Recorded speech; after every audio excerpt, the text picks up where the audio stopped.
in the heart of the Horn of Africa, where mountains whisper ancient stories, and valleys echo the voices of kings long buried, a different silence fell. It was not the quiet of peace. It was the silence of empty stomachs, hollowed cheeks, and dying dreams. This was Ethiopia in 1984. In the northern regions of Tigray and Walla, the soil cracked open not from earthquakes, but from thirst. The rains never came, crops withered, rivers vanished, and mothers, once strong and smiling, now wept silently as their children grew thinner. Then still, while the people starved, the ruling Derg regime, led by Mengistu Haile Mariam, hid the truth. In the name of socialism, resources were withheld, aid was politicized, and denial became strategy. Famine was not seen as a tragedy, only as an inconvenience, one to be silenced,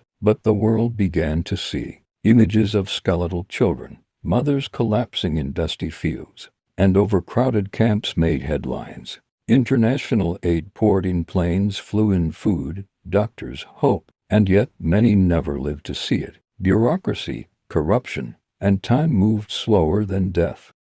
Refugee camps grew overnight. Some became cities of sorrow. Children were born and died within the same tents. People shared single meals not for 10. But in the faces of suffering, there was still strength, still a glimmer in the eyes of survivors, refusing to vanish.